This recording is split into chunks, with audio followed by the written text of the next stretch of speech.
নমস্কার বন্ধুরা, কেমন আছেন সবাই? রূপকথার নতুন একটি ব্লগে আপনাদেরকে অনেক স্বাগত জানাই। গতকাল হয়েছিল ঝমঝমিয়ে বৃষ্টি, তাই ছাদে যাচ্ছি এখন গাছগুলোকে দেখব। বেশ ভালোভাবে বেড়ে উঠেছে, তবে গাছগুলো স্থান পরিবর্তন করেছি।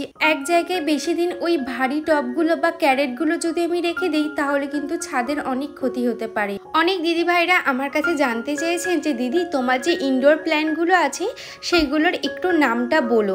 তো আমি সব গাছে কিন্তু নাম জানি না, যেটা সত্যি কথা সেটাই আপনাদেরকে বললাম। তবে কিছু কিছু জানি। মানি প্ল্যান্ট তো সবাই চিনি আমরা, সাথে রেখেছি আমি রবার প্ল্যান্ট আর রেখেছি কিছু লাকি বাম্বো। তো এইগুলোই আমি নাম জানি, বাকিগুলোর নাম আমি একটাও জানি না। তবে সার্চ করে দেখে তোমাদের সাথে আমি অবশ্যই শেয়ার করব। সকালে সমস্ত বাসি কাজ আমার হয়ে গেছে, এখন চলে আসলাম টিফিন করার জন্য। মাম্মামের পাপাকে দিলাম মুসলি দিয়ে একটু দুধ। আর এই যে মুসলিটা নিয়ে এসছে না, এর ভিতরে না বাদামের ভাগটা প্রচণ্ড পরিমাণে কম। এর ভিতরে না আমন্ড আছে, না আখরোট আছে, না পেস্তা বাদাম আছে, কিচ্ছুই নেই বলতে গেলে। শুধু আছে ওই কর্নফ্লেক্সের ওই পাপড়িগুলো, আর দেওয়া আছে চোকোস। আপনারা দেখলেনই হয়তো। আগের বার এনেছিল সেটাতে বাদাম ভরপুর ছিল আর খেতেও দুর্দান্ত টেস্টি ছিল। এখন ভাতটা বসিয়ে দিচ্ছি, আর গতকাল কিছু ছোলার ডাল ভিজিয়ে রাখা হয়েছিল, তো সেগুলো এখন জল ছেঁকে নিলাম। ওগুলোও আজকে একটু বড়া বানাবো। আর আজকে করব ইঁচড়ের তরকারি। আমাদের গাছে যেহেতু প্রচুর ইঁচড় হয়েছে, পুকুর ধারেও দেখলাম বেশ কিছু ইঁচড় হয়েছে, তো আজকে ইঁচড়ের তরকারি করব। আর গতকাল এনেছিল চিংড়ি মাছ। আগের দিন তো আপনাদের সাথে শেয়ার করেছিলাম যে প্রচুর চিংড়ি মাছ এনেছিল, তো সেই চিংড়ি মাছ দিয়ে আজকে রান্না করব ইঁচড় চিংড়ি। সাথে একটু করব আলু উচ্ছে ভাজা আর বড়া। তো সমস্ত কাটাকুটি করে নিচ্ছি। আপনারা অনেকেই বলেছেন যে দিদি ডট অ্যান্ড কির যে ফেস ওয়াশটা সেটা কেমন। আমি বলবো যাদের ড্রাই স্কিন তাদের ইউজ করতে না, এবং যাদের অয়েলি টু নর্মাল স্কিন তারা ইউজ করো, কারণ এটা ড্রাই স্কিনের জন্য নয়। কারণ এটা মানে ওয়াশ করার পরে, তুমি ফেস ওয়াশ করার পরে মুখটা প্রচণ্ড ড্রাই হয়ে থাকে, আর সঙ্গে সঙ্গে কিছু ময়শ্চারাইজার বা টোনার কিন্তু অ্যাপ্লাই করতেই হয়। আর আমি তো সকাল টাইমটাতে সানস্ক্রিন ব্যবহার করি, সেই জন্য আমার খুব একটা প্রবলেম হয় না। আর স্নানের পরে কিন্তু আমি টোনারটা ব্যবহার করি, রাইস টোনারটা। তোমরা অনেকেই জানতে চেয়েছো যে টোনারটা কেমন। টোনারটাও কিন্তু খুব ভালো।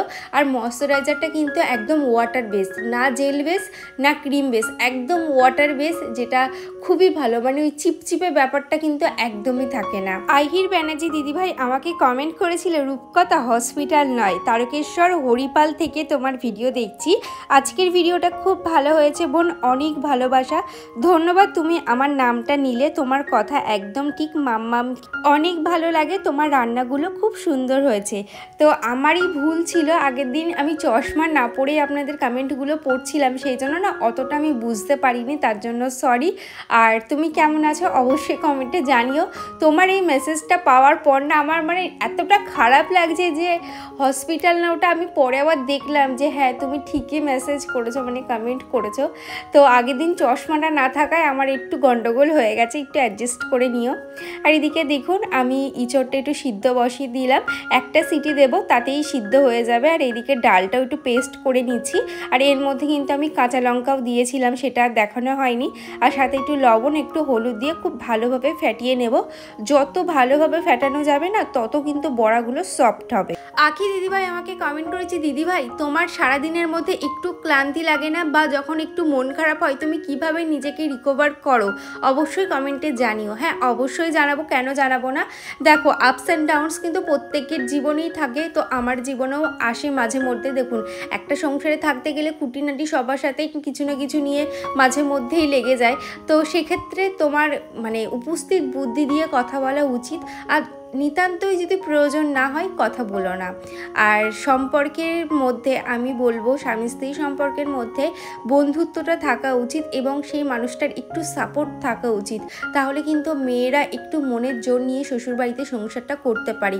আমার কথাটা ঠিক না ভুল আপনারাই বলবেন। আমার তো এটা মনে হয় যে একটু মানসিক শান্তি বা একটু মানসিক সাপোর্টের কিন্তু খুবই দরকার হয়। আর সেটা দরকার হয় নিজের হাজব্যান্ডেরই কাছ থেকে। সে যদি একটু ভালোবেসে মেন্টালি সাপোর্ট করে তাহলে দেখবেন সব কিছু হাসি মুখে মেনে নেওয়া সম্ভব হয়।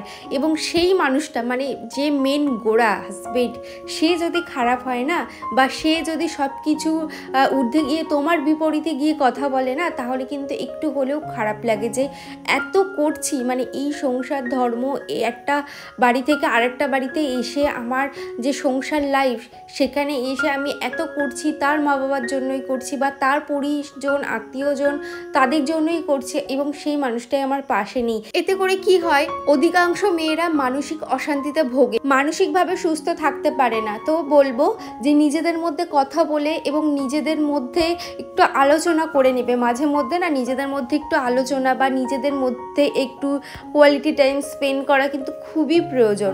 আর নিজেদের মধ্যে যদি বন্ধুত্ব বা ভালোবাসা একটু হলেও বেঁচে থাকে না, সেটুকুকে বাঁচিয়ে রেখে দেবেন শেষ জীবন পর্যন্ত, দেখবেন সংসার জীবন আরও স্মুথ হয়ে যাবে।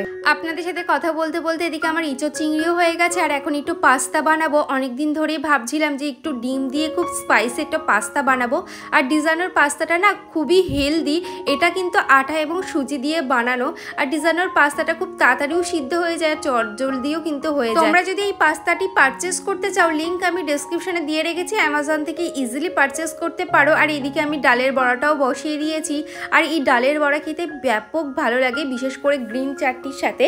হাতিবাগানে যখনই মায়ের সাথে যেতাম, রাস্তার ধারে দেখতাম এরকম ছোট ছোট ডালের বড়া ভাজছে, তো ওখান থেকে খেতাম, ব্যাপক লাগতো খেতে। সাথে তো ওই সবুজ চাটনিটা আরও বেশি ভালো লাগতো। লিপি মণ্ডল আমাকে কমেন্ট করেছে, দিদিভাই তুমি আমার নামটা নিলে আমার খুব ভালো লাগলো, থ্যাংক ইউ গো, এইভাবে আমার পাশে থেকো এবং তোমাদের প্রত্যেকের নাম না নেওয়ার চেষ্টা করি। তাতান শর্টস অ্যাকাউন্ট থেকে আমাকে কমেন্ট করেছে, দিদিভাই আমি বারাসাতে থাকি, আমার নাম সুপ্রিয়া। হাই সুপ্রিয়া, কেমন আছো? আর তুমি আমাকে নাম ধরেই ডেকো। আচ্ছা, এবার থেকে তুমি যখনই কমেন্ট করবে আমি ভাববো সুপ্রিয়া দিদিভাই আমাকে কমেন্ট করেছে। লিপি মণ্ডল দিদিভাই আর একটা সুন্দর কমেন্ট করেছে, দিদিভাই তুমি অনেক গুছিয়ে কাজ করো, রূপে লক্ষ্মী গুণে সরস্বতী। না না, একদমই নয়, আমি অনেক কাজ হয়তো জানিও না, যেটুকু জানি আমি সেটুকু কাজ গুছিয়ে করার চেষ্টা করি। পারফেক্ট হয় কিনা জানি না, তবে আমি পারফেক্ট করার চেষ্টা করি। সবাই কিন্তু নিখুঁত হয় না, আমিও নিখুঁত নই, তবে যতটুকু চেষ্টা করি নিজের কাজকে নিজের কাজের মধ্যে পরিষ্কার পরিচ্ছন্নতাটা রাখার, মানে বজায় রাখার চেষ্টা করি। আর এদিকে দেখুন ঘরদোরগুলো আমি গুছিয়ে নিচ্ছি। অনেকে আমার উপর রাগ করেন যে দিদিভাই আমার কমেন্টটা কেন পড়ো না, তো এবার থেকে ভাবছি একটু একটু করে আপনাদের প্রত্যেকের কমেন্ট পড়বো। স্বপ্ন রঙিন দিদিভাই লিখেছে কুর্তিটার লিঙ্ক দেবে। আর কুর্তিটা কি সুতির? না গো দিদিভাই, সুতির নয়, রেয়ন কাপড়ের, এবং আমি কিন্তু লিঙ্ক হচ্ছে কমিউনিটিতে দিয়ে দিয়েছি, তুমি দেখে নিতে পারো।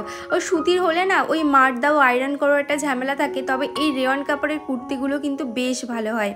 আর এদিকে দেখুন আমি এখন যাবো স্নান করতে। এই কোটোটা না বিস্কিটের কোটো, বেকারি বিস্কুট এনেছিলাম, আর এখন আমি স্নান করতে যাব। স্নান কমপ্লিট করে আসলাম। আর তোমরা অনেকেই জিজ্ঞাসা করেছিলে যে প্লামের এই রাইস টোনারটা কেমন, তো খুবই ভালো। যাদের ওপেন পোর্সের সমস্যা আছে, আমারও ছিল, তো সেটার জন্য কিন্তু খুবই ভালো। আর তোমরা অ্যাফোর্ডেবল প্রাইসের মধ্যে একটা রাইস টোনার নিতে পারো, সেটা হচ্ছে গুড ভাইবসের, সেটাও খুব ভালো, এর আগেও আমি ওটা ইউজ করেছি। সুরভি মণ্ডল ঘোষ দিদিভাই আমাকে কমেন্ট করেছে, আচ্ছা সবসময় তোমার ভিডিও দেখি, কিন্তু তুমি কোথায় থাকো সেটাই জানি না। আমি বসিরহাটে থাকি, আর তুমি কোথায় থাকো সেটা অবশ্যই কমেন্টে জানিও। দুপুরবেলা খাওয়া দাওয়া করার পর আপনাদের সাথে দেখা হচ্ছে সেই সন্ধেবেলায়। দুপুরবেলা খাওয়া দাওয়া করার পর আপনাদের সাথে আর কথা বলা হয়নি, আর এখন করে নিয়েছি ব্ল্যাক কফি এবং মামামের দুধ, আর এখন মামামকে ডাকতে যাব, আর সন্ধেটাও দিয়ে আসলাম। তাহলে চলুন ব্লগটা আজকে এখানেই শেষ করছি, দেখা হচ্ছে নেক্সট ব্লগে। ততক্ষণ সবাই সুস্থ থাকবেন, ভালো থাকবেন, এবং আজকের ব্লগটা আপনাদের কেমন লাগলো সেটাও কমেন্টে জানাবেন। আজকের মতন টাটা।